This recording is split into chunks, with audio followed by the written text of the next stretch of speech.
Bueno, bideo honetan 21. orrialdeko 10. ariketa. Eta dino, arrazionalizatu. Zer da arrazionalizatzea? Bueno, oso erreza. Izendatzailetatik erroak kentzea. Bai, hori da. Izendatzaileak zenbaki arrazionalak bihurtzea. Erroak kentzea. Bueno, eta hemen mota desberdinak ikusiko dugu. Bai? Lehenengo izango litzateke errokarratua daukagu zanean, bai? Biderkagai bat bakarrik, zenbaki bat, errokarratu batekin. Beste izango litzateke edozein errotzaile bategaz, bai? 3, 5 daukagu hemen. Eta azkenengo motakoak dira binomio bat daukagunean, bai? Batuketa bat edo kenketa bat, bai? 3 mota hauek ikusten dugu. Bueno, orduen, hasiko gara lehenengoa. A eta B apartaduak direnak, bai? Izendatzailea errokarratu bat denean. Orduen, bihurtu behar dugu izendatzailea zenbaki arrazionala, hau da, erroak kendu behar dugu. Eta zelan lortuko dugu hori? Bueno, biderkatzen zenbaki batekin. Orduen, zei zenbaki interesatzen jaku biderkatzea erro bi kentzeko? Bai? Hau da, hau erro bi izan beharrean, bi bat izateko? Bueno, biderkatzen badugu. Biderkatzen badugu erro bigaz, lortzen duguna da, erro bi karratu, bai?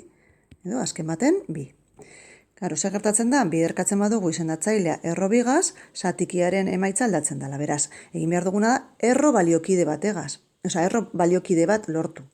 Hau da, biderkatzen badugu izendatzailea erro bigaz, zenbakitzailea be, biderkatu behar dugu zenbaki berdinagaz. Bai?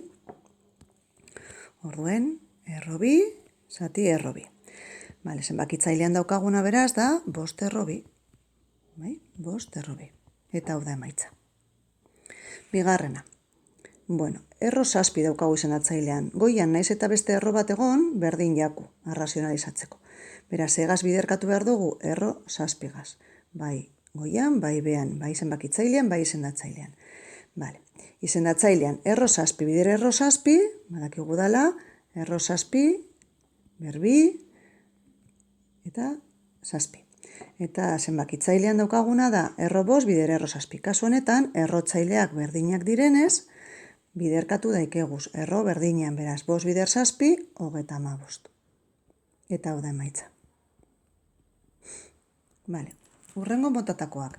Kasu honetan ja errotzaileak desberdinak dira. Beraz, zer jakin behar dugu? Bueno, adibidez, kasu honetan errotzailea 3 bada, errokizunaren berretzailea 3 izan behar da. Hau da, guk lortzen dugunean, lortuko bagenduan, hemen bi ber 3 izatea, orduan ja esan nahi dugu, hau bi bat dala. Bai? Baina, gertatzen dana da, gu bakarri daukagula bi bat. Bai? Berretzailea bat da. Beraz, zer falta jaku? Pues biderkatzea bi karratu gazbe bai. Vale? Orduan zer egiten dugu, hartzen dugu errotzailea, eta dinogu errotzailea ken berretzailea, eta horrekin biderkatzen dugu. 3 ken bat, bi.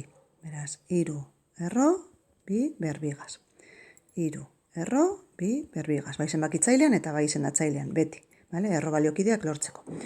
Beraz, zenbakitzailean, 3 erro, bi berbi, eta zenbakitzailean daukagu, 3 erro, eta izango zen, bi ber bat, bider, bi ber bi. Orain, berreketen arteko eragiketa eginez, pues bat gehi bi 3, 3 erro, bi ber 3, 3 erro, bi ber bi, gure badugu, eta orduen ja izendatzailean, ja izango zen, errotzailea eta berretzailea berdinak direnez, atera daikegu biderkagaia, bi. Eta zenbakitzailean daukagu, 3 erro, bi karratu edo 4. Hau da emaitza. Bestean, bueno, hemen daukagu 5, eta hemen bi, beraz, ema falta jakuz, 3. Beraz, biderkatzen dugu, bider 5, erro, 3 ber 3.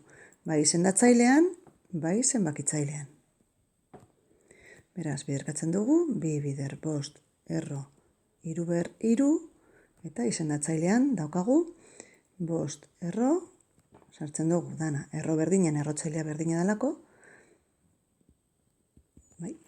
Eta orduen, daukaguna da, goian, gure badugu, 5 erro, 3 ber 3 edo 27, ezin dalako ja simplifikatu gehiago, eta izendatzailean daukagu 5 erro, 3 ber 5. Orain ja, atera daikegu biderkagaia kanpora. Orduan, emaitza izango da, behan idatziko dut. 2 bider 5 erro 27, zati iru. Hau da, azken emaitza. Beno, hurrengo bi apartaduak arrazionalizatzeko kontutan izan behar dugu izendatzaileetan binomioak dagozala. Hau da, edo batuketak edo kehenketa, bai? Bi batugaien, batuketa edo kehenketa. Orduen, zer jakin behar dugunen inguruan? Hau erroa kentzeko aplikatu edo kontutan izan behar dugu laburbidezko formula bat. Hau ze.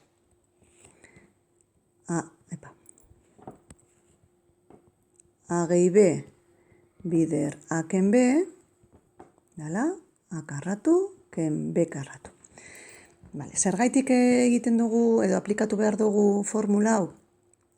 Behitu. Erro iru gehi erro bi, kasu honetan interesatzen jakuna, goratu arrazionalizazioan interesatzen jakuna da erroa kentzea, gure duguna da erroa kentzea. Modu bakarra hori kentzeko da konjugatuarekin biderkatzea. Zer da konjugatua? Binomio baten konjugatua zera da. Batuketa bat badago, bere konjugatua da kenketa. Eta kenketa bat badaukagu, konjugatua da batuketa. Beraz, binomio hauek konjugatua dira. Beraz, hemen aplikatzen badugu laburbidezko hirugarren formula, izango ditzateke. Erro iru karratu, ken erro bi karratu. Beraz, hau izango zen, erro iru karratu iru, eta erro bi karratu bi. Beraz, emaitza bat. Lortu dugu arrazionalizatzea erroa kentzea. Beraz, binomio bat daukagunean, gogoratu. Batuketa bat badaukagu beti biderkatu behar dugu kenketagaz. Eta kenketa bat daukagu batuketagaz. Eta beti aplikatu behar dugu hirugarren laburbidezko formula. Orduen, egingo dugu hasieratik. Orduen, kasu honetan, lau zati erro iru gehi erro bi, esan dugu biderkatu behar dugu konjugatuarekin. Batuketa denez, kehenketagaz. Erro iru, ken erro bi. Bai zenbakitzailean, bai izendatzailean. Orduan, zer daukagu? Zenbakitzailean daukagu lau bider binomioa. Horrela ezin dugu idatzi, ze lau biderkatzen dau binomio guztia. Beraz, kakoak, ez ahaztu, hau garrantzitsua da. Kako hauek garrantzitsuak dira. Zati, eta orain daukagu erro iru gehi erro bi, bider, bebai kakoak, erro iru ken erro bi. Zenbakitzailean orduan daukagu banatze propietatea, lau bider erroa eta lau bider beste erroa. Orduan idatzi daikegu, lau erro iru ken lau erro bi. Eta izendatzailean,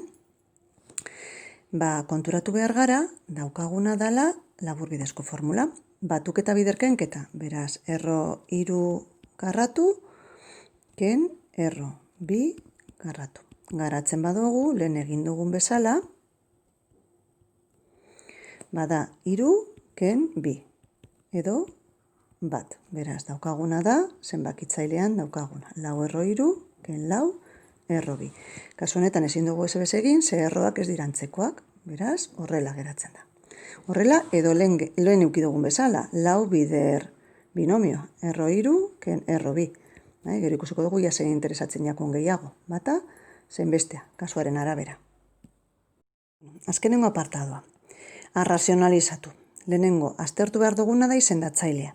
Kasu honetan, daukagu binomio bat. Orduen gogoratu, binomio bat badaukagu, biderkatu behar dugu konjugatuarekin. Esan dugu, kenketaren konjugatua dela batuketa. Orduan, hemen aldatzen dugu ikurra, hemen berdintze pintzen dau, guk bider egingo dugu. Biderkatu behar dugu, bi gehi erro iru, izendatzailean eta zenbakitzailean, bi gehi erro iru. Zenbakitzailean daukaguna da, banatze propietatea. Iru bider gogoratukakoak, bi gehi erro iru, eta izendatzailean daukaguna da aken B bider A gehi B. Hau biderkatzen badugu, lortuko duguna da A karratu ken B karratu. Beraz, A da bi, beraz bi karratu, ken B karratu dala erro iru karratu. Kontuz binomio honetan, bata zenbaki osoa da, eta bestea da erro bat. Beraz, kontuz, karratuak egiterakoan. Orduen momentuz daukagu iru bider bi gehi erro iru, eta izendatzailean bi karratu lau, ken erro iru karratu iru. Bueno, kasu honetan berdin lehen bezala ez, izendatzailea bat da, lauken iru, eta zenbakitzailean utzi daikegu iru bider bi gehi erro iru, edo gure badugu, banatze probietate aplikatzen dugu, iru bider bi eta iru bider erroa. 6 gehi iru erro iru. Bai, bata zein bestea, zati bat denez, horrela geratzen da.